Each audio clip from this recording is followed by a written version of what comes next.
Diogo, nosso ilustre convidado de hoje, já está presente para numa conversa. Diogo, muito obrigado por tua pronta Imagina, aceitação para o nosso convite. Seja muito bem-vindo. prazer.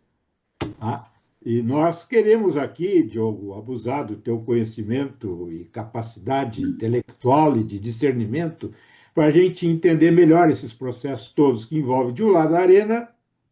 De outro lado, o ingresso do empresário Marques Pan na questão toda diretiva e construtiva do Grêmio e da Arena, né? E a partir daí a gente pode ir desdobrando a nossa conversa. Tá, Diogo? O Márcio, que foi o idealizador deste convite inicialmente, pode te fazer a saudação e já introduzir a questão que nós queremos colocar aqui. Tá bom, Márcio? Tudo Tá bom. contigo. Paulo, saudação bem rápida para dizer da minha alegria de reencontrar o Diogo. Nos últimos tempos, eu reencontrei mais o Diogo do que em tantos anos anteriores, né? Nós entramos Verdade. na mesma época na Zero Hora, regulamos de idade, e agora, pelo lançamento de um minuto de comercial desse Ah, livro, meu Deus do céu, mas não é possível. voltei a falar com ele, tanto lá no sala de redação, quanto no dia do lançamento mesmo.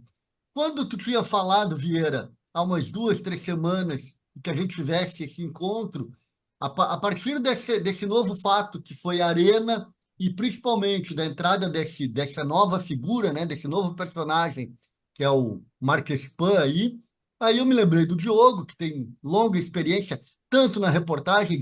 Diogo foi formado na reportagem política e depois Isso. na Isso. reportagem esportiva, e nos últimos tempos vem brilhando aí como comentarista, tanto na rádio, na TV e principalmente na coluna de Zero Hora. Então, acho Elogio a gente aceita. Já aprendi com teu pai. Elogio a gente não recusa, aceita. e quanto mais exagerado, melhor, né? Exatamente.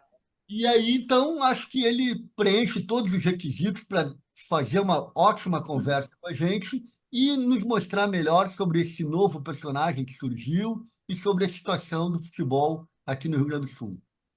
Vai lá, Diogo, diria Perfeito, muito bom. velho Raimundo. Bom, primeiro, obrigado pelo convite, Márcio. Bom encontrar todo mundo aqui. Vieirinha, todo mundo que está aqui com a Ah, gente. Muito obrigado só, pelo só, convite. só, Fala. um, só um pequena parte, Diogo. O Diogo, ontem, quando aceitou o convite, deu um carteiraço, né? Disse, não, conheço o Vieirinha, gosto dele e meu pai é de Cachoeira. O Aí, carteiraço é esse. O carteiraço é esse, na É, verdade, né? Metrópole, Cachoeira. não Mas, gente, sabia. olha só, o que que eu acho que tem de absolutamente diferente nesse negócio? Primeiro, para quem daqui a pouco não está assim tão familiarizado, o Marcelo Marques, com 130 milhões, ele, entre aspas, comprou a Arena, que hoje é dele. Né? Ele gastou um valor 50 milhões para comprar o direito de superfície, que dá ele a gestão, e outros 80 milhões para comprar os 2 terços da dívida nos bancos que estavam com o fundo Rive, lá, que é um fundo de São Paulo, que abriga ali as empresas sucedâneas do AES, que construiu a Arena. Né? 1 terço já estava na mão do Grêmio, porque era mais o Banrisul que era o credor, e ele fez, o Banrisul fez alguns preços melhores na hora da compra, e aí, somando os 2 terços com o que o Grêmio já tinha, a Arena ficou sendo do Grêmio, ele está dando para o Grêmio, só vai ser, a propriedade jurídica só vai ser do Grêmio quando tiver a troca das chaves, com o Olímpico lá e tal. Esse movimento, por que que ele é uma quebra de paradigma? Né? E aí é o ponto que a gente tem que tentar entender. É que o primeiro gesto de comprar um estádio, né? Isso é uma coisa algo muito forte, muito emblemático.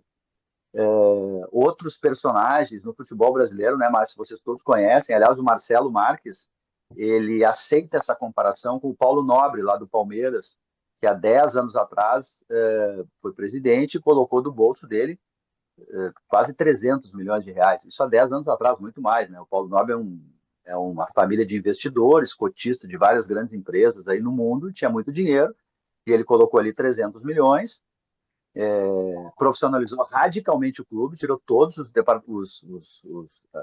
os cargos ocupados por amadores, colocou profissionais em todos eles, e aí foi melhorando a gestão. Aí depois veio a Leila, com o maior patrocínio da história do Brasil, numa camiseta Crefisa, que seguiu essa levada toda de gestão do Palmeiras, no modelo associativo, que é o que o Grêmio pretende. Depois veio o estádio, né? Que é um outro, é uma espécie de tripé, assim, né? Primeiro o benfeitor, que muda a gestão, depois a Leila, com uma gestão impressionante, e o estádio, que foi um negócio muito seguro que o Palmeiras fez, porque o Palmeiras vai lá, joga, tem a bilheteria e vai embora. A operadora fica com todo o custo do estádio e ela tem que recuperar o dinheiro com shows, com estádio multiuso. Por isso tem essa discussão aí, né? Que às vezes o Palmeiras não joga lá, enfim, mas o Palmeiras não gasta nada e ganha um baita no estádio. Enfim, eu fiz esse começo aí para dizer que o Marcelo Marques ele se espelha um pouquinho no projeto do Palmeiras. Embora não seja exatamente a mesma coisa, né? Porque o dinheiro que o Paulo Nobre colocou no Palmeiras há 10 anos atrás para começar esse modelo de gestão associativo de um time poderoso no Brasil, esse dinheiro foi devolvido a ele, com juro baixíssimo. Ele nem queria exatamente, mas aí a Leila, por uma questão também política, meio que para tirar o Paulo Nobre do Palmeiras, foi pagando, né? Venda de jogadores, um percentual ia para pagar, e ele hoje, o Palmeiras não deve mais nada para o Paulo Nobre, e essa potência que é. E é um pouco isso o que o Marcelo Marques quer fazer no Grêmio. Vai conseguir num outro mercado como o gaúcho? Não sabemos. Uma coisa é São Paulo, outra coisa é Rio Grande do Sul. Mas o que ele está fazendo de diferente é dar a arena para o Grêmio. Mas ele quer ser presidente, ele quer que isso seja um empurrão para mudar completamente a gestão do Grêmio, profissionalmente. É difícil saber se isso será possível no mercado que a gente tem. O que eu entendo, Márcio, que é uma mudança de paradigma, é que a gente sempre aprendeu, eu ouvi a minha vida inteira como cronista, vocês todos aqui, certamente, que tinha um roteiro que sempre foi inquestionável para alguém ser presidente de um clube no Rio Grande do Sul. Departamento jurídico, alguns cargos ali, depois futebol, para aprender como é que funciona, como é que a banda toca num clube, só depois tu pode sonhar com a presidência, né? Quer dizer, tu tinha que ter uma vida dentro do clube. Aliás, o Paulo Nobre do Palmeiras, para pegar o exemplo, ele era conselheiro, ele já tinha sido ocupado cargos no Palmeiras, ele cumpriu esse roteiro. Agora o Marcelo Marques não. Ele não é nem conselheiro do Grêmio. Ele era um torcedor que construiu um império, de fato é um império, né? A empresa dele começou em 99, ele produz 16 milhões de pães cacetinho hoje. Né? O faturamento da empresa dele é 4 bilhões de reais. Se estima, né, não se sabe isso ao certo, que a fortuna pessoal dele já está em mais de 2 bilhões. Então, é absurdo a gente dizer isso, né? Maluco, mas para ele, esses 130 milhões não é algo que vai fazê-lo quebrar, né? Nada disso. Mas para mim, a quebra de paradigma está aí.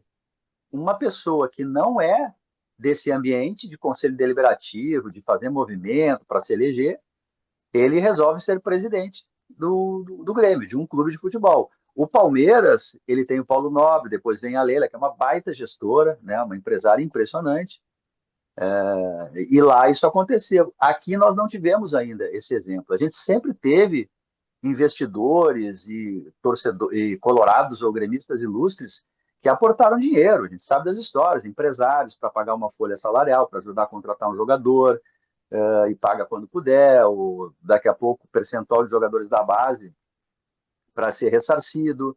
A gente tem até alguns perdões, o Delcir Sonda não faz muito tempo perdoou uma dívida de centenas de milhões com o Inter, porque comprou lá alguns jogadores que eles acabaram não sendo Centenas, revendidos. Oi? centenas de É, milhões do Sonda? O crédito do Sonda? agora eu acho que eu falei centenas meio no embalo aqui, né? Tem que Eu acho que confirmar para ti, mas acho que não é, tem toda a razão, Vieirinho. É menos, mas é um valor assim expressivo. Depois eu até vou dar uma olhada aqui e confirmar. Acho que é menos, né? Não sei nem se chega a 10, alguns milhões, não me lembro. Mas enfim, perdão. Mas assim, eu estou querendo dizer que existiram valores, assim, torcedores que aportaram dinheiros, valores expressivos, né? Até mesmo na compra do Suárez, o próprio Marques Pan, o Son, o homem lá da Rigo, Praça né? no Rio, Celso Rigo. Celso Rigo. Então a gente sempre teve esse modelo. Agora, um modelo de colocar tanto dinheiro para gerir o clube, para tentar fazer ele entrar nesse novo futebol, nesse novo modelo de futebol, que eu acho que esse é o ponto principal, isso a gente nunca teve. Né? E a gente vai saber se o Rio Grande do Sul é capaz de, num modelo assim, associativo, sem SAF, sem vir dinheiro de fora, com outro tipo de dinheiro novo, conseguir competir com o Palmeiras, conseguir competir com o Flamengo. Então, mercados muito diferentes. O Palmeiras está em São Paulo, não precisamos falar. O Flamengo é o Flamengo e ele tem uma torcida que é 20% da torcida do país. Também se reconstruiu no outro modelo, aí sem grandes empresários, mas que teve na gestão o ponto fundamental lá com o Eduardo Bandeira de Mello, que parou de pagar a todo mundo, não pagava um real a mais do que arrecadava, quase caiu.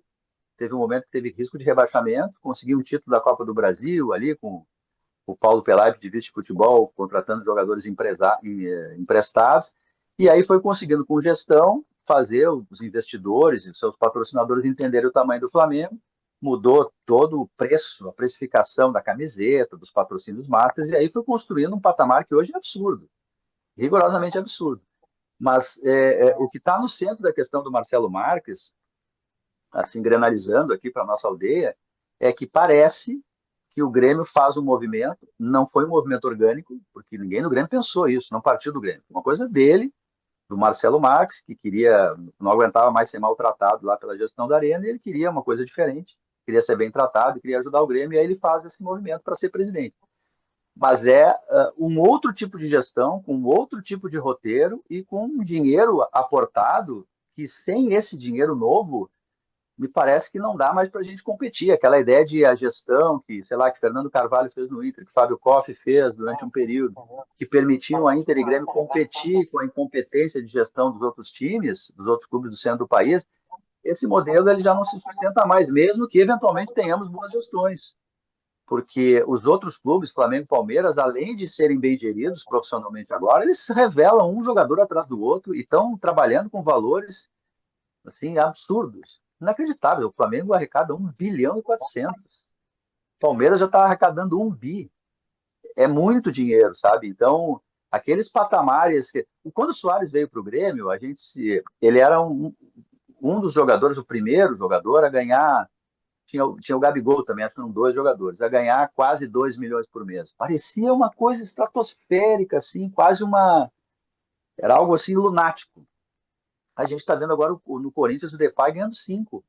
Está bem que o Corinthians é um caso à parte na história da humanidade, né? Porque ele não quebra fazendo um absurdo atrás do outro, né? Só o É Corinthians. verdade, é Mas o verdade. Flamengo está cheio de jogadores que ganham 2 milhões por mês. Ele já folha passa de quase 50. Então, assim, a gente está em valores absurdos. Qualquer jogador hoje ganha 1 milhão por mês. O Grêmio está quase contratando, ou tentando contratar, o Roger Guedes por um salário similar ao do Soares.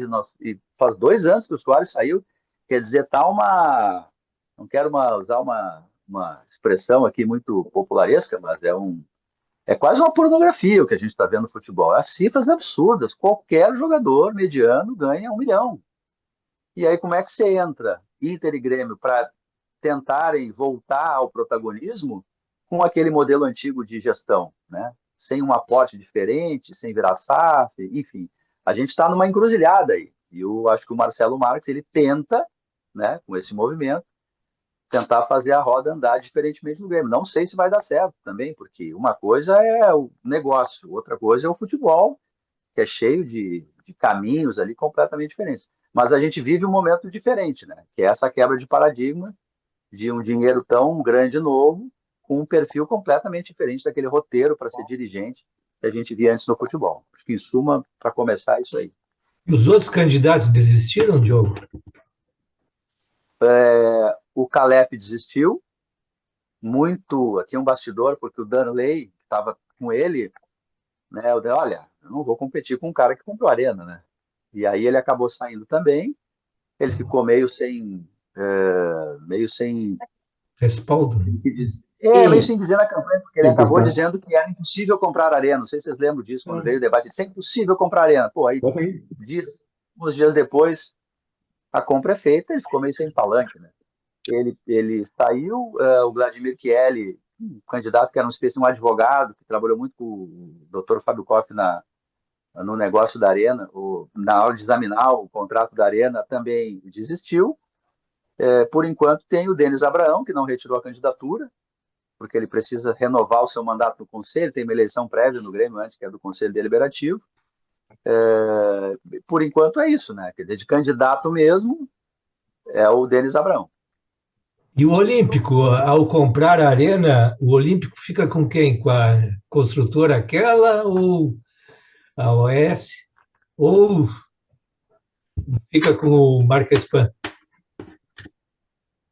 O negócio original da Arena só dará a posse para o Grêmio quando houver a troca das chaves, né? Quando a área do Olímpico passar para a iniciativa privada, para as empresas sucedâneas do AS, e aí o Grêmio vira dono de fato da Arena, porque é isso que estava no negócio. Agora, tem algumas questões que estão no contrato que precisam ser destravadas agora, e é possível que agora provavelmente vão ser destravadas, que é obras no entorno, por exemplo, né?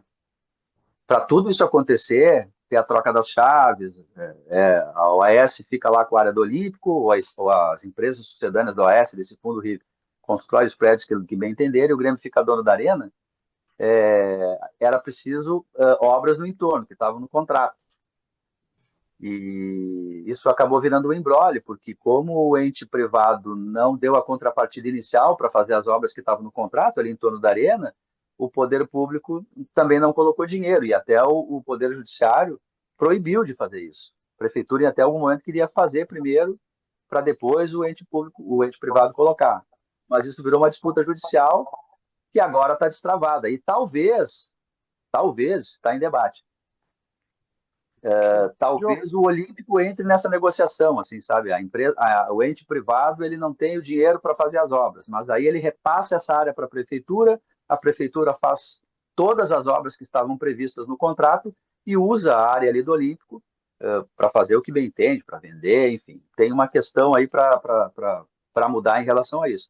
O fato é que enquanto o Grêmio não tiver a posse jurídica da Arena, o Grêmio não vai da área do Olímpico, obviamente, né? Porque daí ele fica sem nada, né? Em tese, ele fica sem o estádio, sem a arena e sem o Olímpico.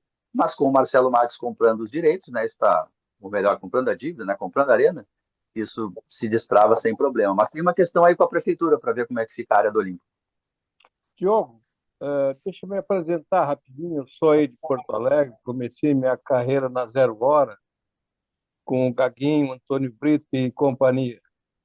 Espetáculo. Eu estou em Santa Catarina desde 70, mas continuo, evidentemente, acompanhando os assuntos da cidade do futebol, especialmente. Sou torcedor do Inter, não sou mais de arquibancada, evidentemente, por razões óbvias. E tu tocasse num assunto muito importante que eu acho preocupante. Faz alguns anos já que esse abismo, esse distanciamento entre os clubes do centro do país, especialmente Rio e São Paulo, vem aumentando. E, pelo jeito, o futuro não é muito, digamos assim, promissor, né, nesse aspecto. Tu vês alguma solução? A curto prazo eu acho muito complicado, mas sei lá, porque isso aí é muito perigoso, né? Daqui a pouco o Grêmio e Inter vão ficar sempre na segunda parte da tabela, falando do Campeonato Brasileiro. Na verdade, isso já está de alguma maneira acontecendo, né? Pode ter alguma exceção ali, um espaço, o Grêmio com o Soares, o Inter naquele momento ali na Libertadores, alguns anos atrás, mas são exceções, né? A regra é Inter e Grêmio estarem sendo empurrados para a parte de baixo ali do Campeonato Brasileiro. O que me parece muito claro é que só a gestão profissional que Inter e Grêmio tantas vezes fizeram na sua história, competindo, o Grêmio com a Parmalat, o Inter em vários momentos também, especialmente em 2006. Em 2006, o Inter chegou a ter o maior orçamento do Brasil, quando foi campeão mundial ali um pouquinho depois, até maior do que o Corinthians na época, porque tu tinha uma gestão bem feita de quem entendia de futebol, investiu pesadamente na base quando virou a Lei Pelé. Muita gente entendia que, olha, não adianta investir na base, porque agora com a Lei Pelé, ali na virada da legislação, você vai gastar com jogadores da base, depois eles não vão ter mais o direito do clube sobre eles, e aí vai perder dinheiro. E o Fernando Carvalho, ao contrário do quem estava no Grêmio na época, o Flávio Bino, ele fez o contrário. Não, agora é que tem que investir na base, agora tem que ter categoria sub-9, que é para pegar os meninos e quando eles fizerem 16 anos, saber qual vai ser um bom jogador, para assinar um contrato maior. E ali foi o pulo do gato do Inter. Gestão pura e entendimento de futebol. O Fernando Carvalho entendia demais de futebol, tinha nomes de jogadores para contratar daqui 3, 4 anos, Fernandão e vários outros. Só que o problema é que esse modelo agora, só isso, não está mais dando resultado. Inter e Grêmio não estão fazendo, diga-se de passagem, né? Mas só isso não tem mais como competir. Se não tiver um aporte grande, se não tiver um investidor maior, enfim, se não se mudar o paradigma aí da gestão, é praticamente impossível, porque está ficando. O Palmeiras, há 2 anos atrás, arrecadava 800 milhões. Já passou de 1 bi. Entende? Eles estão arrecadando muito rapidamente. Inter e Grêmio também estão arrecadando mais, mas o Inter, no caso, também está todo mundo arrecadando mais, porque com a entrada das bets e das SAFs, o mercado virou meio uma pornografia. O problema é que eles estão arrecadando mais e gastando mais também. O Porque, no mercado, nosso caso, perdão, é o mercado está virando o quê que você falou? Pornografia. pornografia. Explica Porque, melhor para assim, nós. é algo assim. Inter e Grêmio, esses valores muito altos, assim, me impressionam um pouco. Esse valor do Depay, independentemente, vamos excluir aí Corinthians, enfim, tudo aquilo que a gente sabe. Isso não existe. 6 milhões, o salário dele é quase 6 milhões de reais. O Corinthians foi campeão paulista e todo o prêmio foi para ele, por metas. Por maior que seja o clube brasileiro, não tem como suportar 6 milhões para um jogador, mas uma parte do salário era pago por uma Bet que era patrocinadora, que não é mais, porque está com uma ação na justiça e o presidente tem o impeachment.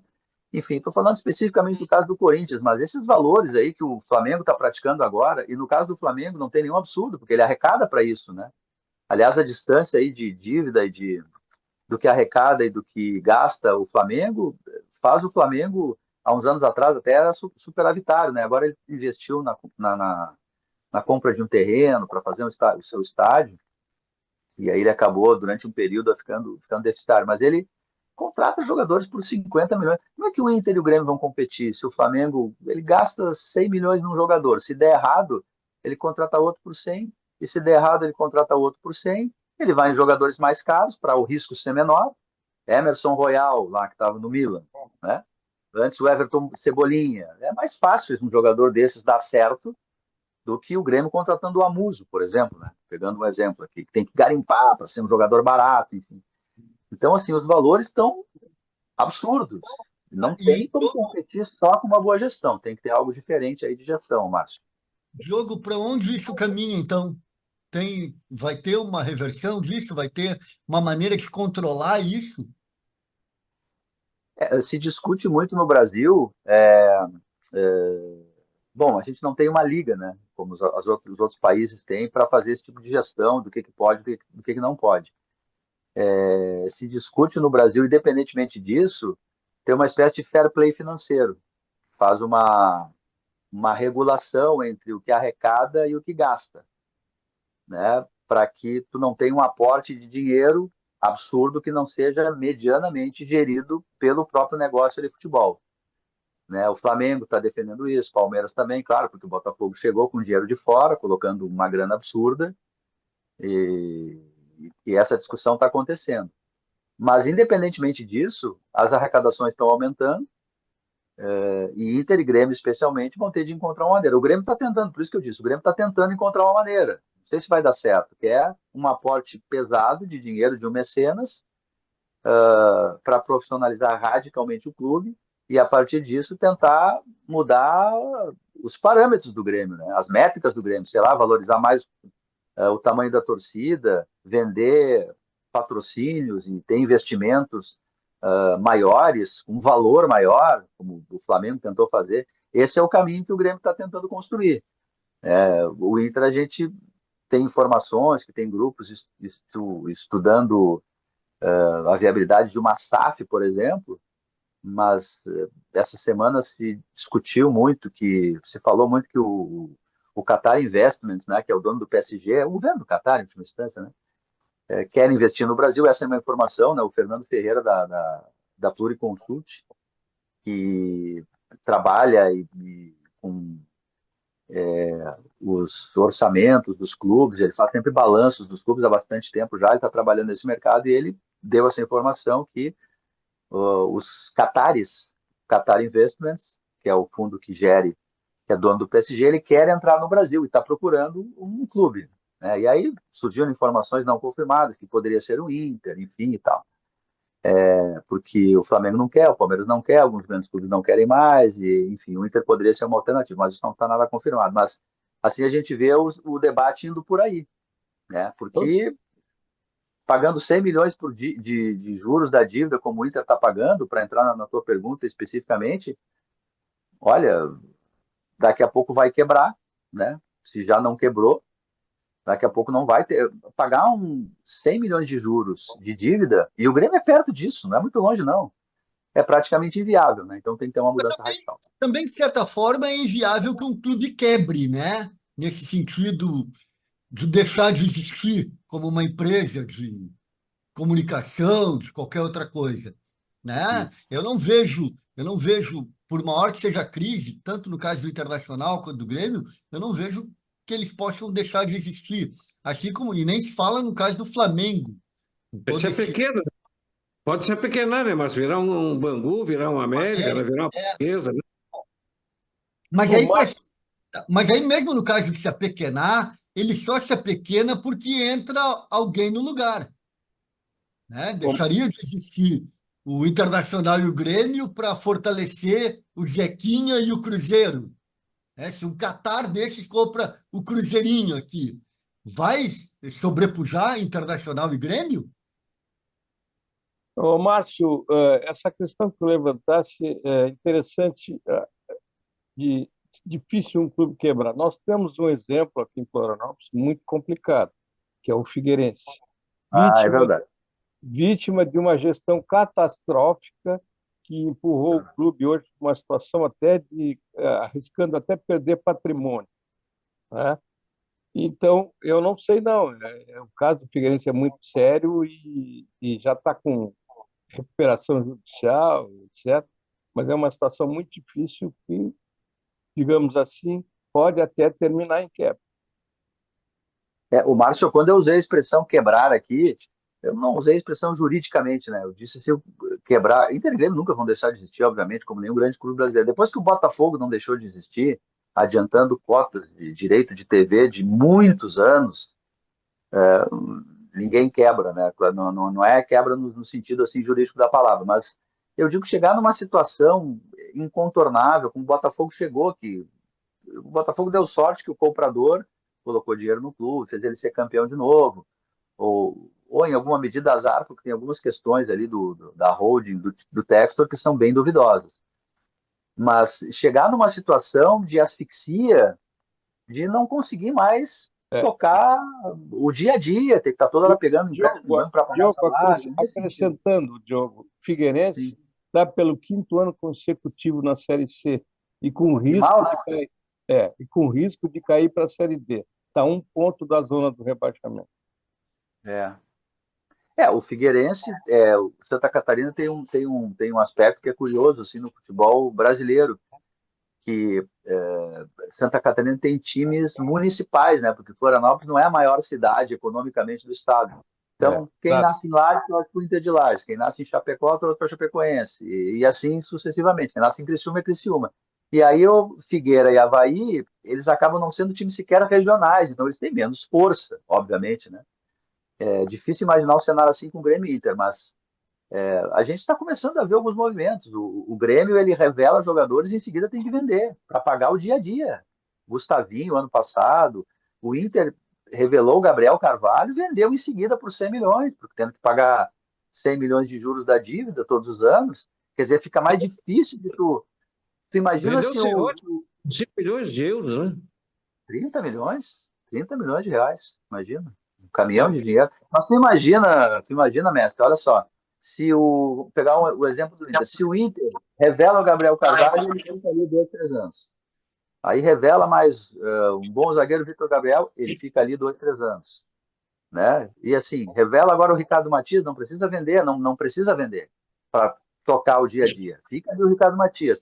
Olha quantos bons jogadores tu vai formando para fazer time. Que era o que acontecia lá nos anos 70. Se o Grêmio não Jogo, tivesse que vender o Gustavinho, agora tendo Alisson e Riquelme, tu faria time, mas tem que vender para fazer a roda girar. Tu acaba não fazendo futebol daí. Essa questão do custo do futebol ele também está repercutindo na Europa. Tem muitos clubes e preocupados com isso, até a iniciativa de tentar segurar essa entrada de petrodólar É, no negócio de futebol, porque cria situações anômalas à realidade do futebol por si só, né? Quer dizer, é o dono do país, os caras são donos. Entra lá e compra um time de futebol, né? Injeta dinheiro, mas nem sempre isso corresponde a um resultado. Atende talvez uma vaidade, alguma. Como é que você tem ideia, vocês analisam isso também, o que está acontecendo no mundo do futebol fora do Brasil, da América do Sul, e lá também existe essa questão do time menor que tem um bom jogador vender para o Real Madrid, para o Barcelona, para o Bayern de Munique e tal. Quer dizer, é um problema só brasileiro, é um problema do futebol na realidade atual, né? não, de certa forma é um problema do futebol, né? Porque o abismo entre as superpotências do futebol, mesmo nos seus países, ele está ficando cada vez maior também. Essa questão do mundo árabe, ela é um debate terrível, assim. Eu tenho sérias restrições pessoalmente, né? Porque está muito claro que os árabes fazem o que se chama de sports washing aí, né? De tentar lavar a imagem de violadora dos direitos humanos, de direitos trabalhistas, através do futebol. Isso está muito claro, né? O pior modelo de governo são os modelos árabes, né? É monarquia absolutista. O cara vai lá e manda. A gente acabou de ver no Mundial de Clubes agora um exercício assim de poder que é quase assustador. O, o Fundo Soberano da Arábia Saudita, ele comprou parte dos direitos da DAZN, uma ação minoritária, por US$ 1 bilhão. Aí a DAZN compra da FIFA os direitos exclusivos para a transmissão do Mundial de Clubes por US$ 1 bilhão. A FIFA dá para os clubes, no total, para convencer os europeus a jogarem, US$ 1 bilhão. E a gente sabe que a Arábia Saudita, que é de onde saiu esse 1 bilhão, tem a Copa de 2034, vai ser na Arábia Saudita. Então tem aí uma triangulação muito clara, né? E esse é um dinheiro que, obviamente, como você bem falou, referiu, é um dinheiro assim, não vou dizer nem que a origem é dúbia, porque é de petrodólares, gás e agora mais um monte de coisas, mas tem uma tentativa ali de lavar a imagem, né? Especialmente na Inglaterra, com os árabes comprando muitos clubes, eles estão entrando aqui agora também, e tem muito disso, né? De tu lavar uma imagem péssima que eles têm. A Europa começa a tentar discutir isso, né? A Espanha discute há mais tempo, a Espanha já discute até as bets, né? Que aqui é uma farra, todos os clubes brasileiros têm a bet como patrocinador master hoje em dia, né? A gente às vezes até acaba discutindo pouco as implicações que isso pode ter nos jogos, o cara está jogando com patrocínio enfim. Mas a Espanha já evoluiu para não poder ter patrocínio na camiseta. Enfim, tem esse debate está acontecendo muito maior lá do que aqui. A gente está recém entrando no jogo nessa história. Não, ali nos anos 2000 teve uma virada grande de salários, os salários passaram a ser de 100, 200 mil, e agora com a entrada das bets e das SAFs, aí o mercado inflacionou completamente, e os bagrinhos, digamos aqui, quem tem menos dinheiro, Inter e Grêmio, estão tentando competir com esses orçamentos maiores, assim, absurdos. E aí talvez estejam contraindo dívidas que lá adiante não possam pagar. Mas tem esse debate, sim, claro que tem. Especialmente no caso da questão árabe, que é o mais óbvio, né? É muito claro que tem muito dinheiro sendo colocado ali, não para ter retorno financeiro, não precisam disso, mas para ter um retorno de imagem, né? Para não serem tão mal vistos no Ocidente. Vem cá, Diogo, o Roger, voltando ao Grêmio, o Roger Guedes, dizem que ele ganha, até ouvi na Rádio Gaúcha isso, 5 milhões de reais por mês, é mais ou menos isso. E Isso. tu acha que ele viria para ganhar 2 milhões? Não, eu acho que não. Eu acho que não. Não consigo entender essa conta aí. Né? Ninguém abre mão de 5 milhões para vir ganhar 2 aqui. Né? Tudo bem que ele é o torcedor do Grêmio, começou no Grêmio, mas ele tem 29 anos. Assim, essa história está um pouco mal contada. Assim, eu acho que faltam os pontos aí. Né? Não estou dizendo que o negócio não vai acontecer. Talvez vem para cá ganhando 2 milhões mas com um contrato mais longo, quer dizer, protegido por um contrato mais longo de 4 anos, por exemplo. Aí tu fica 4 anos ganhando 2 milhões, lá ele tem mais 2 anos de contrato para ganhar 5. Daqui a pouco o prejuízo não é tão grande assim. Mas ainda assim eu acho difícil, porque o Qatar, primeiro que o time dele, o Al Rayyan, não é um clube pequeno do mundo árabe, né? É um clube que tem uma certa relevância. Dinheiro não é problema para ninguém no Qatar. O Qatar é o país árabe mais rico de todos. Naquele mundo árabe ali, ele é conhecido como tipo playboy, assim, né? O cara que é que veste lá a roupa que tu identifica aqui no Qatar é tido como os caras mais ricos. Então, não é, o problema não é dinheiro para o Qatar, 10 milhões de euros, 12, 14, 8. Não é essa a questão. Ele está bem lá, o Roger Guedes, tem 39 jogos, ele só não fez gol, deu passe para gol em 5 jogos. Ele está muito bem, ele é o dono do time lá.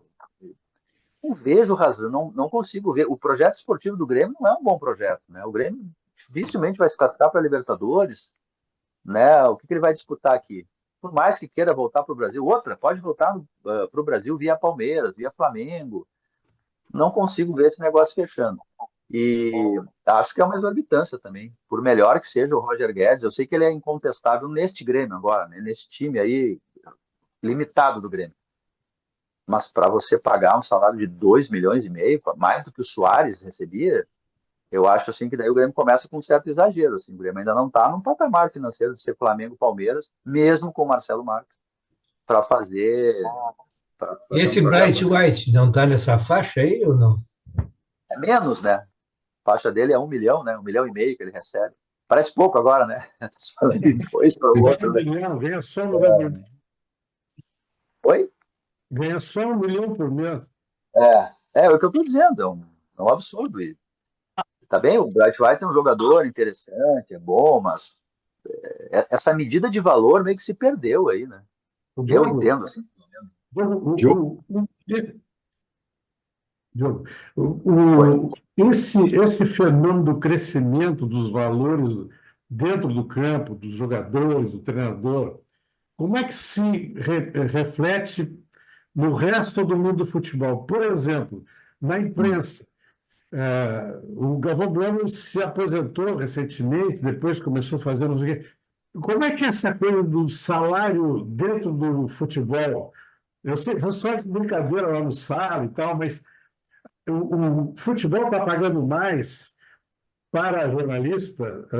O salário de jornalista do esporte, que é como nós chamamos de futebol aqui, né? Esporte, no futebol, esse pessoal que faz futebol em veículos importantes está subindo, está acompanhando essa tendência de puxar audiência pela figura diferenciada, pelo jornalista, pelo jogador que vai lá e faz comentários e que ajuda a aumentar a audiência. Como é que funciona isso no dia a dia?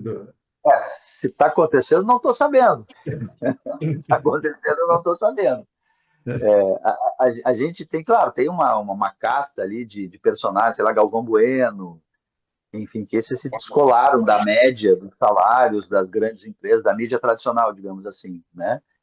E ganham mais. Mas ainda assim, não no patamar esse 1% dos grandes clubes brasileiros paga para jogadores. O que existe é que, nesse novo ecossistema da comunicação,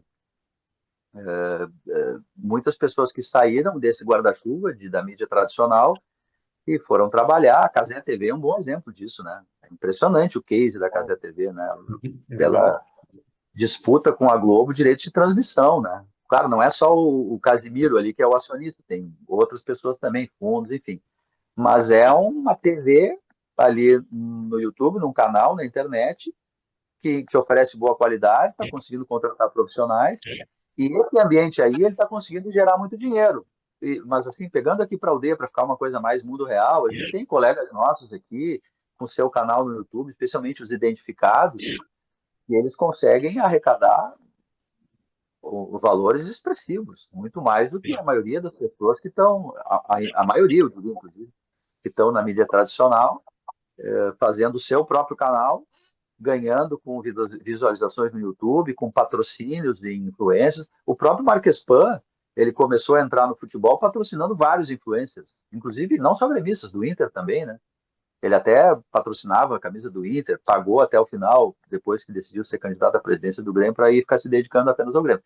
Mas, assim, se criou um ambiente externo que de muitas pessoas que conseguem fazer a leitura de como monetizar e como trabalhar nesse ambiente novo, esse ecossistema novo, que tem um tempo diferente, uma linguagem diferente, comportamento diferente, que estão ganhando muito dinheiro. Gente que está ganhando realmente valores assim surpreendentes, que não estavam ganhando na mídia tradicional. Isso, de fato, está acontecendo. E está tirando gente desse ambiente aí, né?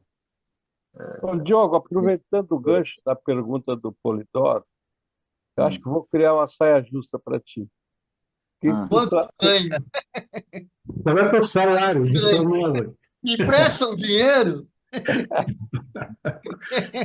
fazer um vale. Escuta, Diogo, não, eu queria saber a tua opinião aí, que eu acho que vai a saia justa. O que tu acha dessa invasão de jogadores nos veículos de comunicação, televisão especialmente? Eu acho que o problema, se é que é um problema, é essa expressão que tu usaste, é a invasão, né?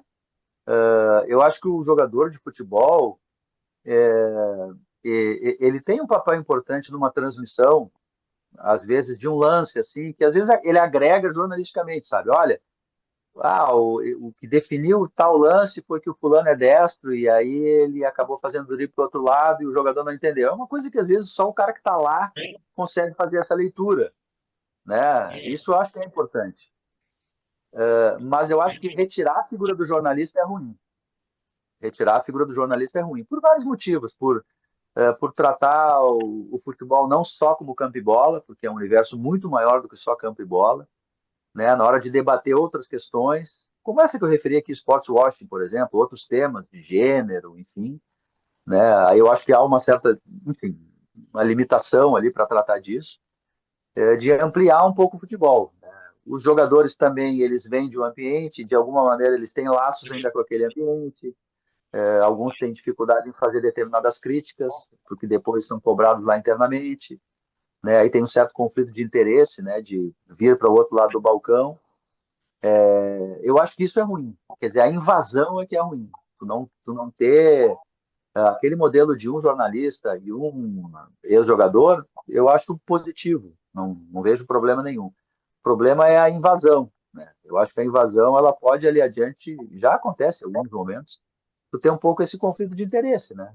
Conhece fulano, beltrano, acaba não criticando, porque quando estava lá fazia diferente. Eu acho que isso atrapalha um pouco. Eu acho que isso pode prejudicar o conteúdo para quem está recebendo lá do outro lado. Tem vários jornalistas, jogadores, comentaristas que se adaptaram, são absurdos de gentileza. O Júnior, por exemplo, né? Que respeita o trabalho profissional, pergunta para todo mundo como é que faz, como é que não faz, como é que eu devo me comportar, obedece, enfim, tem vários caras ótimos, né? Mas eu acho que o problema está nessa expressão que você usou aí, invasão. Invasão é que é ruim. Diogo, deixa eu Hum. voltar no Marquespan ali, na minha pesquisa interna aqui com meus amigos gremistas, alguns até Ah, desse grupo aqui, eu só notei euforia. Todo mundo está apaixonado pelo Marquespan, pelo gesto do Marquespan, pelo futuro que isso indica ao Grêmio.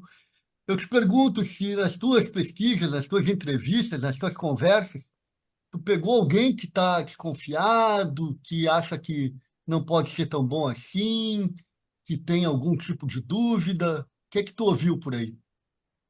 olha, se eu te disser que não, tu acredita? Ah, O não, cenário. Acreditaremos. Primeiro porque o campo.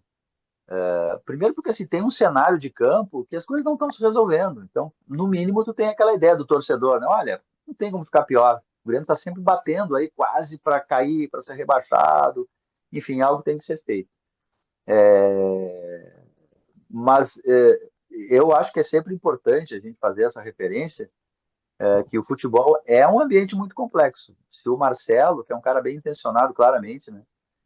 Se ele não se cercar de pessoas que entendam como é que esse ecossistema cada vez mais complexo do futebol, ele vai ter problemas, né? Ele tende a repetir os mesmos erros de que aconteceram antes, né? É uma outra vida, né? É exposição o tempo inteiro, pressão de mídias sociais, tem que demitir fulano, é outro mundo, entende? É bastante diferente. Mas o torcedor do Grêmio está claramente animado. Assim. É similar, mas não sei se tu lembra disso. Quando o Grêmio estava construindo a arena, era um momento que o Grêmio não vencia, o Inter estava por cima, ganhando um título atrás do outro, enfim. E aí a arena era meio que um título do Grêmio. E aí era impossível, se você dissesse assim, se tu dissesse que a arena era nota 9,9, tu tomava pau. Porque é um absurdo, dizer que a nota tinha que ser sempre nota 10, não podia ter nenhuma crítica. No próprio Grêmio, tirando ali o Hélio Dourado, todo mundo caminhava para a arena. COF depois, né? E aí depois a gente viu que, assim, não era aquele cenário tão idílico, né? Tinha problemas no contrato, na relação, que o Grêmio só foi destravar agora. Não estou dizendo que é o mesmo caso, assim, né? Mas o torcedor do Grêmio está claramente entusiasmado. E o mais curioso é que eu percebo muitos torcedores do Inter cobrando que do outro lado tem algo do gênero, assim, né? Quase que cadê os nossos bilionários, né? E eu, como colorado, particularmente, tenho medo disso. Eu não tenho tanta euforia, eu tenho medo desse novo, para usar a tua expressão, desse novo ecossistema. E aí também te pergunto, essa euforia acontece também no conselho do Grêmio, nos ex-presidentes, nas figuras que vivem mais internamente o futebol? Nesse momento do Grêmio, tu tem o gesto do Paulo Calef abrindo mão da candidatura no dia seguinte é um claro indicativo disso, sabe, Márcio? Aquela história do Ulisses Guimarães, não se briga com o eleitor, né? É uma sensação de que esse é o sentimento. Eu te diria assim que pode eventualmente ter no Conselho do Grêmio uma divergência maior, mas eu tenho a sensação que agora a gente vai ver na eleição assim uma votação maciça para o Marcelo Marques, né? Ele Ou nem é até conselheiro. ou até mesmo aclamação, né? Pode, é uma possibilidade, né? Porque primeiro tem a eleição do conselho, né? Daqui a pouco, sei lá, se o Denis Abraão ele volta ao conselho, tem renovado seu mandato, enfim, ele pode eventualmente retirar, pode acontecer. O movimento do Grêmio é de bastante euforia, assim, porque ele está sinalizando com uma mudança de gestão. Como ele vai fazer isso, a gente só vai saber vendo, né? Pode ser que ele coloque muito dinheiro e a gestão não se profissionalize tanto assim. Não é tão simples assim lidar com essa pressão de hoje no futebol. Mas o modelo do Grêmio é tentar se manter forte no modelo associativo. Por isso que eu digo, o norte do Marcelo Marques é o Palmeiras. Tem ali as suas diferenças, mas a ideia é o Palmeiras. O Inter também Eu, não é, no ambiente lá do Inter não se fala em SAF, assim, de vender a maioria das ações, se fala muito em replicar o modelo alemão, né, que é 50% mais um para o clube, quer dizer, decisões desportivas com o clube. Não sei se isso é viável no Brasil, porque isso não aconteceu no Brasil. O Fortaleza, ele está tentando fazer isso. Ele tem juridicamente, ele está preparado juridicamente para ser uma SAF. Mas as decisões desportivas ficarão com o Fortaleza. Só que nenhum investidor entrou ainda ali. Deu dinheiro para uma outra pessoa mandar. E olha que o Fortaleza tem uma boa imagem no mercado, porque há bastante tempo tem gestão responsável. Né? A Para mim, propósito, então, a propósito, Diogo, você falou ali logo no começo da conversa que, Flávio, tu já falarás, tá? Flávio levantou a mão ali, quer fazer uma pergunta também, mas só queria aproveitar esse embalo. No início da conversa, você falou que tinha dúvidas sobre se esse modelo associativo poderia vingar aqui no Rio Grande do Sul. Qual é a origem dessa dúvida? é que eu tenho, sim, eu assim, eu não tenho um data Olivier aqui para fazer uma avaliação científica, mas a gente tem um mercado que ele é um mercado mais restrito, né? São Paulo é um mundo. O Flamengo tem milhões de torcedores no país inteiro. Então ele tem um universo assim para sustentável para investidores colocarem dinheiro, tentarem ter o retorno, que é diferente do nosso aqui. A gente tem um certo limite para isso, né?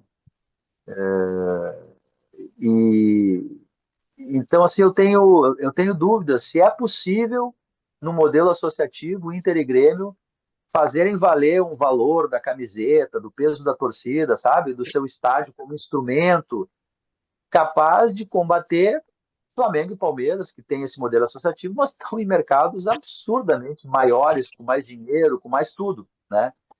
Tenho dúvida se a gente é capaz de fazer isso sem um aporte de fora. Eu não tenho, assim, eu não sou apaixonado por SAF, eu não acho que a SAF é a salvação da lavoura, que necessariamente vai vir aqui, isso, eu não acredito nisso, né? Se eu pudesse ir, assim, idilicamente dizer um modelo ideal, seria ter quase uma joint venture, assim, ter dinheiro de fora, mas manter as decisões desportivas com o clube, com toda a organicidade de um clube de futebol, como é na Alemanha, por exemplo. O Bayern é isso. Ele tem Audi, enfim, vários patrocinadores que são donos do clube, mas ninguém mete a mão ali, quem vai contratar e como é que vai ser o planejamento do ano, enfim. E o Bayern é o Bayern, né? Mas eu estou vendo o nosso modelo associativo aqui, Vieira, quase que exaurido. A gente não consegue mais combater. A gente está sendo espremido para um canto aí da tabela do Campeonato Brasileiro, que se a gente for olhar, o Bahia, por exemplo, antes a gente olhava a Bahia no Campeonato Brasileiro e check, né, ganha.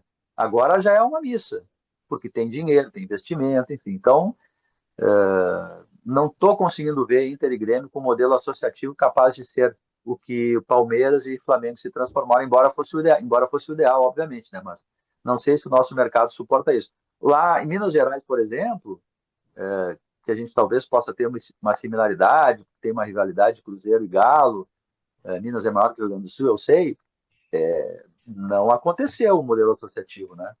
O Atlético virou SAF, o Cruzeiro virou SAF, é um outro modelo, é quase uma SAF de torcedor, né? Os torcedores compraram, mas eles viraram SAF formalmente, né? Juridicamente, né? As ações foram compradas por esses dois grupos, os 4R lá do Atlético e o Pedrinho BH, dono do supermercado lá do Cruzeiro. Se Inter e Grêmio conseguirem um modelo diferente, ótimo, mas eu não estou vendo o nosso mercado capaz de gerar isso, sabe? Não teria como te dar um argumento científico para isso, né? Não sou gestor, não, mas a minha Identifico sensação uma é, falta de capital, condições de capital para é, fazer necessário. é O isso mesmo. Bacto, logo falarás depois do Flávio Dutra. A minha questão, Diogo, é muito simples, tá? Ou eu ando muito distraído, é fato, tá? Eu não consegui ainda acompanhar nenhuma matéria de peso com esse famoso Marques Pan aí, tá? O que que pensa, como é que ele trabalha, como é que ele fez a vida dele, qual é o que que ele projeta o futuro. O que está vendo? É algum constrangimento por causa do processo eleitoral? É algum Eu acho que constrangimento por querer um patrocinador? Enfim, por que que ainda não saiu aquela grande matéria com essa figura? Perfeito, eu acho que ótimo. esse não. É verdade, porque eu também quero saber. Assim, eu acabo sabendo meio de Ora, bastidores, estou lidando mais com opinião. O fato dele ser candidato tem um certo constrangimento, né? Porque faz uma grande matéria, enfim, parece que está querendo que ele vença. Esse eu acho que é um indicativo. Mas, de qualquer maneira, eu acho que, independentemente disso, para te responder objetivamente, eu acho que merecia, de fato, assim, né? Porque a gente sabe, assim, em matérias curtas, né? E isso é uma questão do novo ecossistema de comunicação, né, digital, que a gente tem as coisas meio fracionadas, né? Não tem aquela tutoria de uma grande matéria de jornal, uma página, duas páginas, uma retranca, uma série que te explique direitinho. Né? A gente acaba sabendo matérias esporádicas, né? Aqui e ali. Ele é um personagem novo, a gente sabe que ele não é conselheiro, a gente já viu em matérias diversas que ele fabrica 20 milhões de unidades de pão cacetinho, isso é mais do que a população do Rio Grande do Sul, que ele tem 14 unidades somando Rio Grande do Sul, São Paulo, Mato Grosso, Minas Gerais, portanto ele é um cara do país inteiro, o faturamento de 4 bi, a fortuna pessoal dele, que já passou de 1 bilhão, e está perto de 2 bilhões, que não é um dado oficial, né? Ele não revela isso, né? Mas é o que a gente tem assim, de estimativa, e que daí esse dinheiro que ele está colocando ali não é um dinheiro que o quebraria, né? Quer dizer, ele conseguiu realmente fazer um império, e é esse personagem que está ali, ele afirma que ele não quer ganhar dinheiro com o Grêmio, né?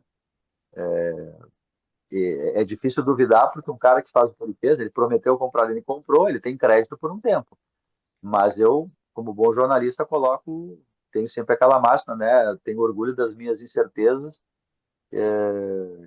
tenho muito orgulho das minhas dúvidas, quero menos certezas, né? Então, enfim, a gente tem que olhar como é que vai ser esse movimento do Grêmio, a gente tem que duvidar um pouco, para ver o que de fato vai acontecer. Mas eu concordo contigo, eu acho que depois que eventualmente, porque virtualmente ele é candidato, ele é Ele presidente do não Grêmio, né? reagiu Eu a acho que entrevistas, falta. né?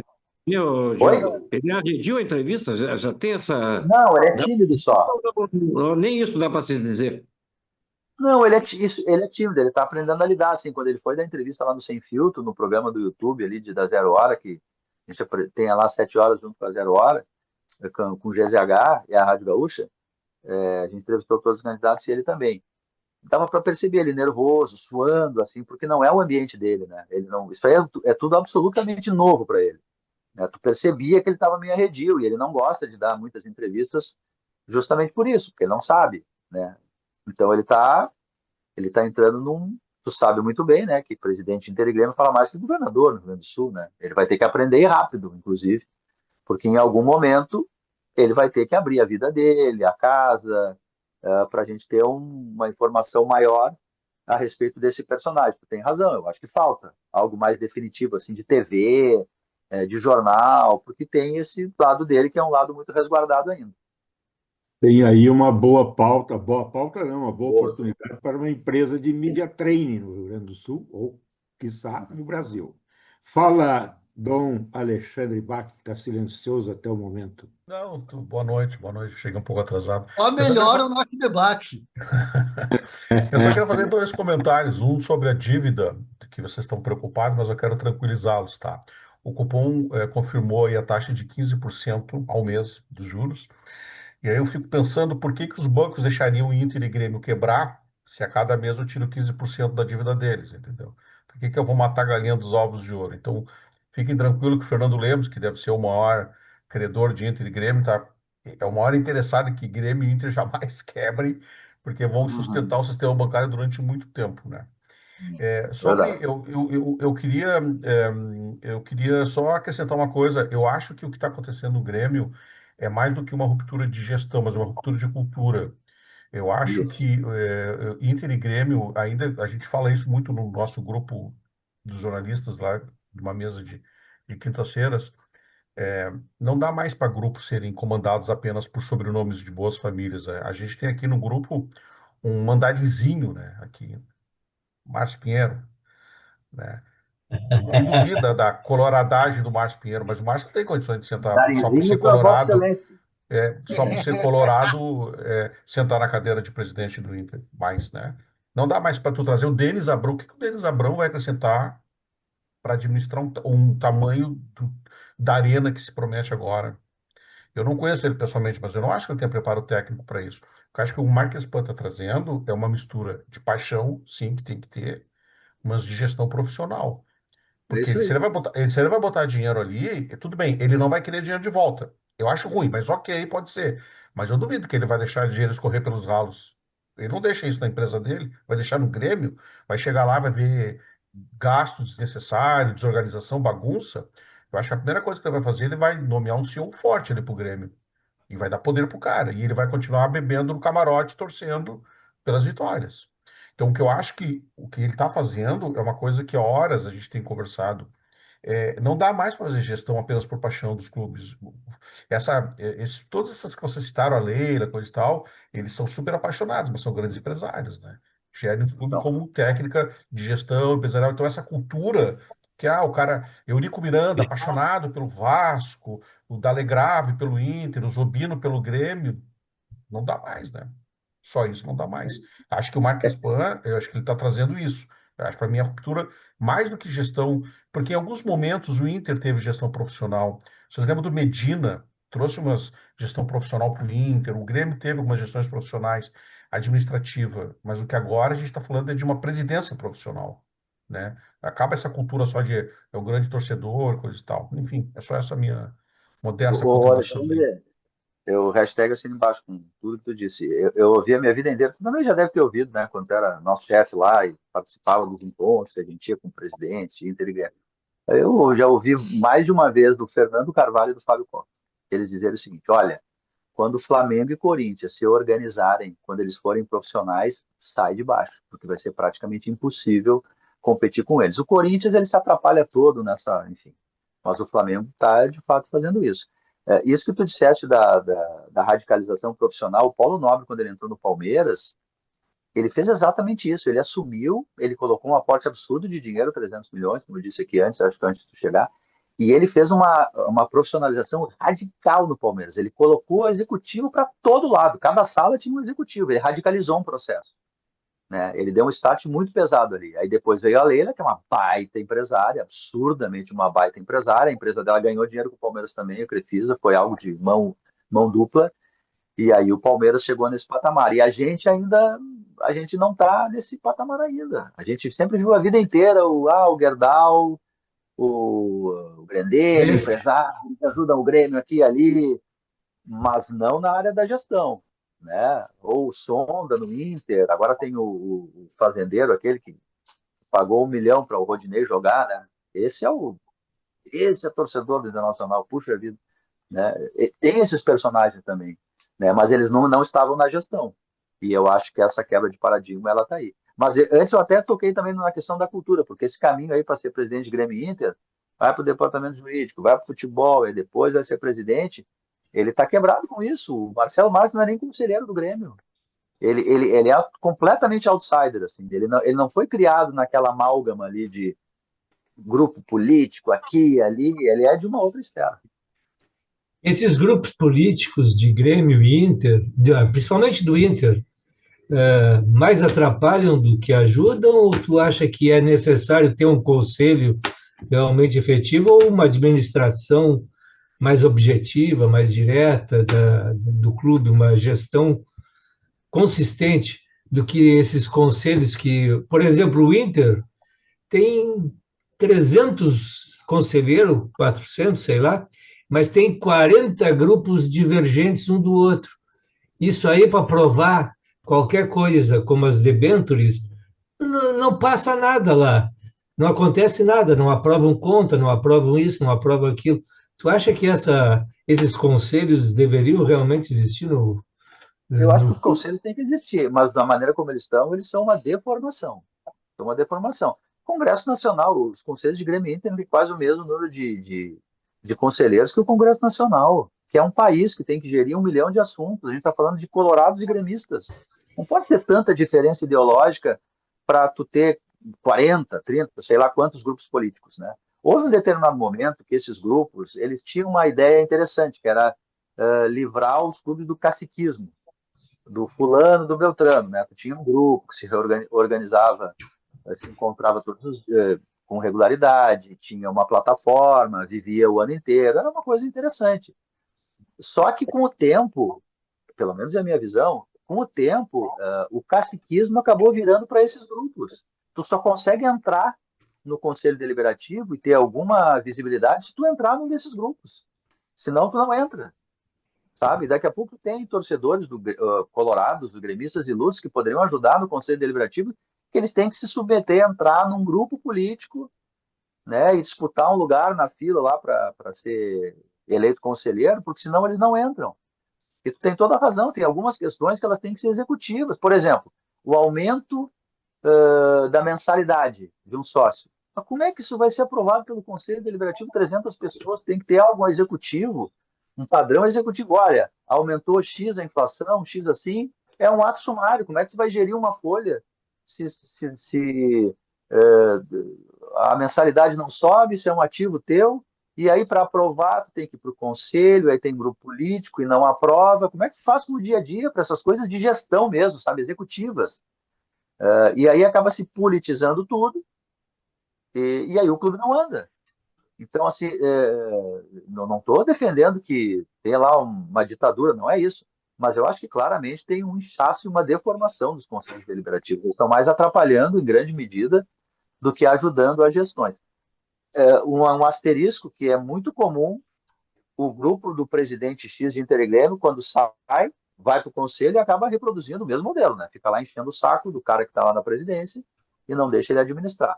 Mas esses pontos assim executivos, eles têm que existir, porque senão não tem cabimento. O Inter, por exemplo, há pouco tempo aconteceu isso, nós debatendo o aumento da mensalidade de sócio, sabe? Se isso é uma coisa que é de fácil mensuração por inflação, por sei lá qual é o índice ali que possa medir isso, né? Senão não tem agilidade para. O Grêmio e Inter tem orçamentos de 600 milhões de reais. Se não tiver agilidade para gerir esse valor todo, aí acabou. Ô, Diogo, eu, Oi. eu vou trazer aqui de novo o exemplo do Figueirense nesse sentido. Tem um cidadão aqui, o Paulo Príncipe Paraíso, que é um empresário, que conseguiu colocar uma gestão profissional no clube. Inclusive, quando ele assumiu, os troféus estavam embaixo de uma arquibancada lá, a divisão de base estava desorganizada, tinha menino dormindo embaixo. Enfim, a situação era essa. Ele organizou o clube, colocou uma gestão profissional, e aí o que aconteceu? Essa questão do conselho, né? Dos grupos, acabaram, para encurtar a história, expulsando o Paulo Príncipe do clube. Hoje ele voltou, inclusive, mas numa situação muito complicada por aquilo que eu já expliquei, né? O Figueirense está numa situação econômico-financeira ruim, ameaçado até de perder patrimônio. Então, foi uma ação do Conselho que acabou com o que tinha de, digamos assim, mais aproximada de uma gestão profissional.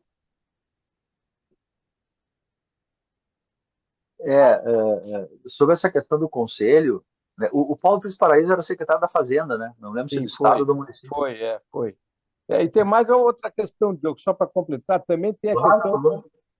tem a questão da omissão também dos conselhos, sabe? Que muitas vezes não agem, não exerce a função que tem, que é de fiscalizar o clube, né? Se omitem por questões políticas também.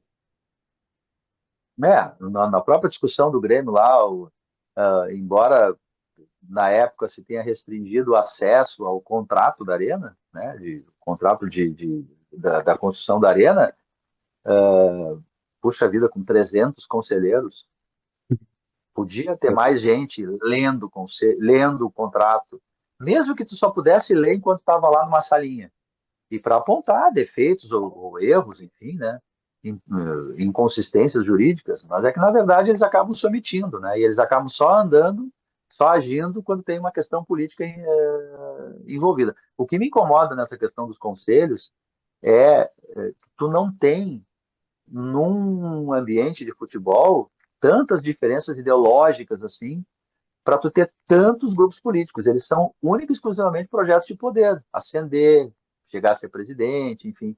Eu sei que no Congresso Nacional também são projetos de poder, mas em tese, pelo menos, né, como é a nossa democracia, tu tem lá um partido que em tese é trabalhista, ou tem mais à direita, ou tem mais à esquerda, esse defende um Estado maior, outro Estado menor, tu tem algumas questões mais de fundo. No futebol, tem essa tanta nuance ideológica para tu ter esse universo absurdo de grupos políticos que acabam atravancando ali a gestão. Eu acho que tem gente que... Eu queria fazer uma observação. Desculpe, Eugênio. Companheiro Eugênio, quer falar? Fala, eu falo depois. Fala, eu já falei demais. Estou falando demais, mas vamos ouvir o Valdir. Eu estava observando a exposição do Diogo e me chamou a atenção isso que, se eu entendi direito, os times de futebol que têm um maior capital, têm mais dinheiro, eles compram melhores jogadores, ganham campeonatos. Nos campeonatos eles ganham muito dinheiro e eles vendem jogadores que vão fazer mais dinheiro ainda. E ele mencionou no Rio Grande do Sul o caso específico, que tanto o Grêmio quanto o Internacional me passou a ideia, que eles hoje são pouco competitivos com esses grandes times nacionais, porque não, o sistema de arrecadação de recursos não é tão robusto quanto o Palmeiras, o Flamengo, etc. Me ocorreu isso, a dinâmica, as coisas estão andando no futebol, que é resultado, né? Você pega em todas as dimensões, inclusive como negócio, a gente vê que a Copa do Mundo, que foi feita no Brasil, Foi uma Copa do Mundo que basicamente melhorou os estádios e tirou o povão dos estádios. Tirou, Isso aí. né? É. Colocou uma classe média nos estádios, fizeram estádios para ganhar dinheiro. Quer dizer, o futebol se transformou num negócio. Hoje não vê aquela coisa do povão na torcida, vê a classe média, né? Torcida. Então, a minha observação, com base no que você falou, eu fiquei pensando, bom, se nós juntarmos o orçamento do Inter de 600 milhões e do Grêmio de 600, dá 1,2 bilhão, né? E nós temos, se juntar as dívidas, dá 200 bilhões entre os dois. Se fosse juntar, se fosse possível juntar o Grêmio e o Inter, fazer um time chamado Grenal, né? Esse time gaúcho, né? Ele seria um time competitivo a nível nacional, ou não? Ele continuaria Não, tendo pelo amor de problema. Deus, As Danilo, não fontes, sugere isso. Não hein? sugere isso, pelo amor de Deus. Isso não é uma possibilidade. Eu acho que As Vai fontes de embora. recurso, as fontes de recurso desse Márcio, isso é novo time apenas se um ampliariam exercício. ou não? Isso é apenas um exercício, Márcio. Vamos ouvir o Diogo Não, aí. nem Exatamente. brinca com isso. Você é um gaúcho ou você é só um colorado? Não, sabe por que que eu acho que isso não funcionaria? Porque Inter e Grêmio são que são pela rivalidade. Tem algo que é maior, tem algo no Rio Grande do Sul que é maior que Grêmio e Inter, que é a rivalidade Grenal. Eles são grandes por isso, né? Eles conseguiram atingir esse patamar incrível assim aqui no sopé do Brasil. Por isso, pode ver pelo patrimônio, inclusive, né?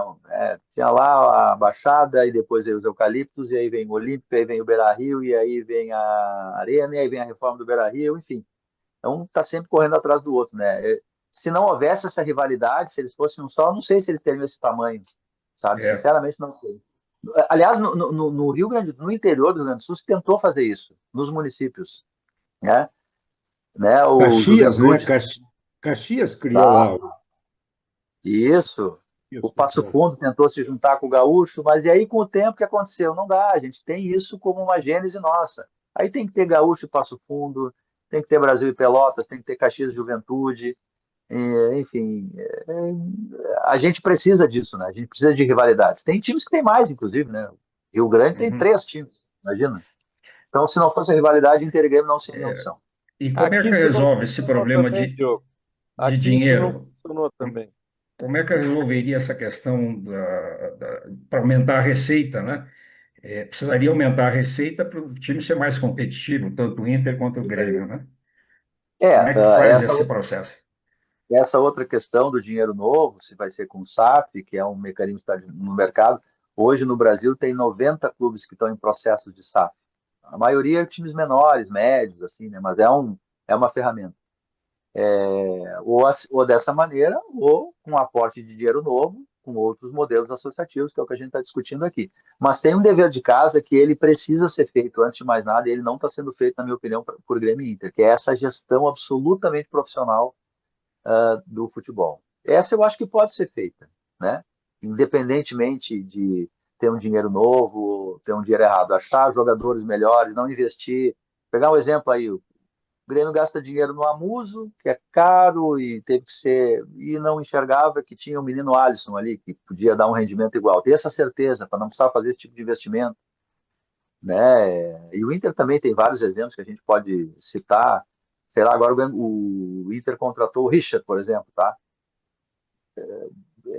Jogador de 29 anos, ele nunca foi titular em nenhum grande clube. Talvez seja agora, pode acontecer, tudo pode acontecer, né? Mas ele foi sempre sendo emprestado. Aí o Inter foi lá no time médio da tabela da Turquia para achar um camisa 5. Ele tem o Luiz Otávio aqui, por exemplo, sabe? Será que o Richard é tão melhor que o Luiz Otávio? Quer dizer, essas questões, assim, sabe, de uma valorização Uhum. profissional da base, para tentar gastar o dinheiro que tem, o pouco dinheiro que tem. Eu acho que isso aí a gente deixou de fazer.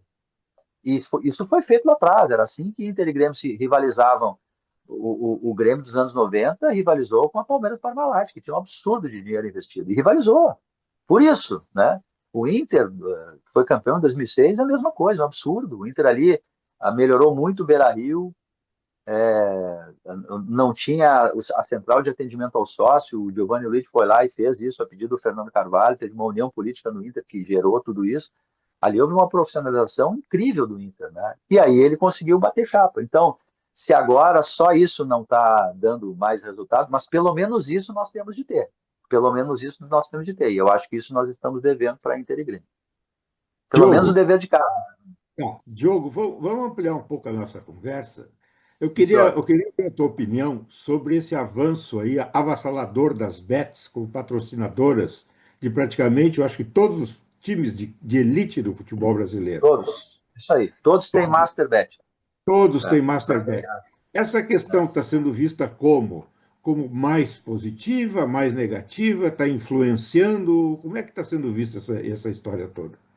E Eu te confesso. e na imprensa esportiva também, por favor, Diogo. Isso aí. Eu acho que isso está sendo. Bom, tem colegas nossos, assim, influencers especialmente, né, que são patrocinados por empresas e grupos de comunicação também. Eu acho que ainda falta um debate melhor no Brasil sobre isso. Sabe? Eu dei Perfeito, um exemplo. perfeito. Eu acho que dei um exemplo. Eu dei um exemplo aqui da Espanha, que começou. Eu lembro que o Real Madrid tinha um patrocínio na camiseta, e aí o debate começou a acontecer. Hoje o clube espanhol não pode ter mais patrocínio na camiseta. Tem até uma certa restrição para patrocínio em empresas de comunicação. Isso também existe lá. Né? A Inglaterra está tentando punir jogadores que eventualmente estejam envolvidos em suspeitas de manipulação de resultado. Né? Eu acho que a gente debate pouco ainda esse assunto, sabe? Porque eu acho que, para mim, pelo menos, de alguma maneira, tu tem um conflito de interesse ali, né? Quando tu abre essa porta para apostas de todo gênero e tem jogadores que estão ali,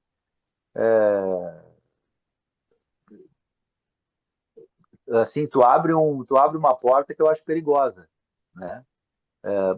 As casas de aposta, elas argumentam que agora com a regulamentação, inclusive junto ao governo federal, que elas estão sendo parceiras junto com a Polícia Federal, porque elas teriam ou têm, enfim, mecanismos de aferição. Quando tem muito dinheiro colocado numa determinada aposta, imediatamente avisa a Polícia Federal, que avisa o governo federal, e aí tu tenta pegar ali se alguma coisa está sendo feita, segundo elas, para lesar a sua própria casa de apostas. Mas eu ainda assim, eu acho que acaba se discutindo pouco, sabe, Verinha? Porque, em resumo, elas estão colocando muito dinheiro no clube, todos, né? Sim, E fazendo a sim. máquina girar. Todos não reclamam. Elas estão investindo também em empresas de comunicação, tem várias que são patrocinadas. Então, tu acaba tendo um cenário que não há ambiente para daqui a pouco tu levantar o dedo, olha, será que não pode ser mais diferente aqui? Né? Tu não tem por onde entrar, né, para fazer um debate assim, para questionar algo, né, que possa acontecer. Eu acho que isso de fato está acontecendo. Né? Não estou demonizando aqui empresas de aposta, mas eu acho que a gente começou um debate com a regulamentação, que era importante, né? Porque antes, assim, chutava uma moita, parecia uma casa de apostas, né? Tudo que era lugar. Agora, com imposto, regulamentação, deu uma enxugada. Mas ainda assim, eu acho que a gente poderia discutir mais até onde pode ir essa relação do jogo com o patrocínio, ganhar dinheiro ou não ganhar dinheiro com o jogo. Para todos, para Muito, empresas de comunicação, para futebol, para sim. tudo. Muito bom, muito bom. Diogo, grande conversa, grande conversa. Eu acho que estamos aí, em princípio, saindo todos satisfeitos com as Tomara. respostas e a qualidade desta conversa que tivesse conosco. Muito obrigado por essa tua participação aqui e conte conosco, né? Se pudermos de alguma forma contribuir com algumas sugestões e pautas, estaremos aqui. E bom trabalho para ti nessa tua jornada enquanto colunista respeitado e comentarista em rádio também. Valeu, pessoal. Até a próxima. Semana que vem estaremos aqui de novo.